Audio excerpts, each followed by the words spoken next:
Сәлеметсіздер ме, құрметті оқушылар? Бүгінгі сабақтың тақырыбы «Атам төрде отырады». Бірінші сабақ. Сабаққа қойылатын мақсаттар: мәтіндегі негізгі ақпаратты анықтау, қазақша амандасу мәнері мен ұлттық этикет формаларын пайдалану. Тақырыпқа байланысты жаңа сөздермен танысайық. Төр – почетное место, босаға – порог, қария – пожилой человек, қонақ – гость, төрлетіңіз – проходите, үлкендер – взрослые.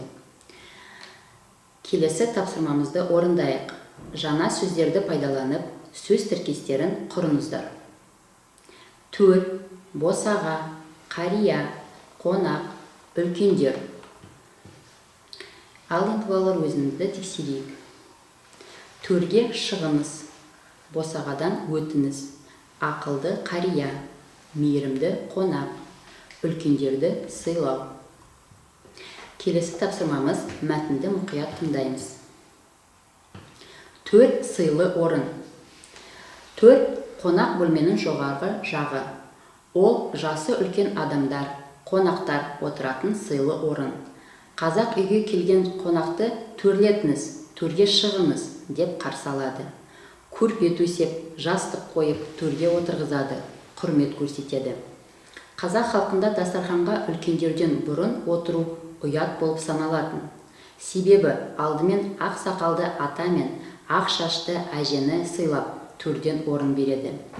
Үлкен кісілер көпті көрген сыйлы кісілер. Қазақта төрінен қарт кетпесін деген сөз бар. Себебі қарт тілегін айтып, батасын береді. Төрде қарттар, одан төмен жастар отырады. Тамаққа да үлкендерден бұрын қол созуға болмайды.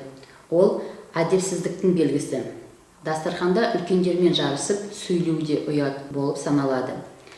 Қазақ дастарханы дос, бауыр, туыс қана емес, кез келген адамға ашық. Қазақтар бір-бірінің үйіне барып, жиі араласқанды ұнатады. Әсіресе ата-анасын әрқашан құрметтеп, үйіне шақыру, төрге отырғызу қазақ баласы үшін әрі міндет, әрі парыз. Өйткені дастархан жақсылықтың басы, қуаныштың белгісі.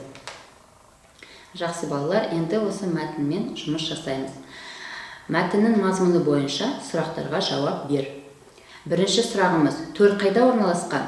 Екінші сұрағымыз: қазақ халқы үйге келген қонақты қалай қарсы алған? Үшінші сұрағымыз: қонаққа қалай құрмет көрсеткен? Төртінші сұрағымыз: қазақ халқы төрге кімді отырғызған?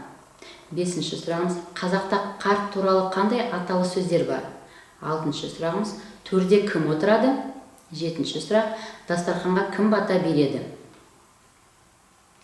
Өзіңді тексер. Төр қонақ бөлменің жоғарғы жағында орналасқан. Бірінші жауабы: төр қонақ бөлменің жоғарғы жағында орналасқан. Екіншісі: қазақ үйге келген қонақты төрлетіңіз, төрге шығыңыз деп қарсы алған.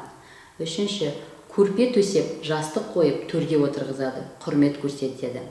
Төртінші: ақ сақалды ата мен ақ шашты әжені сыйлап, төрге отырғызады. Бесінші: қазақта төрінен қарт кетпесін деген сөз бар. Алтыншы: төрде қарт кісілер отырады.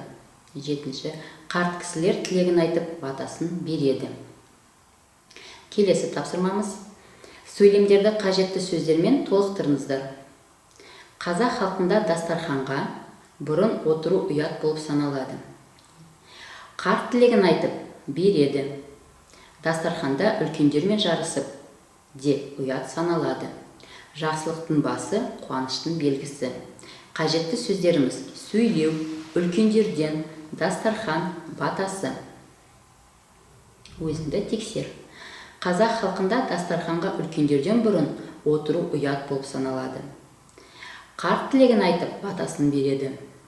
Дастарханда үлкендермен жарысып сөйлеу де ұят саналады.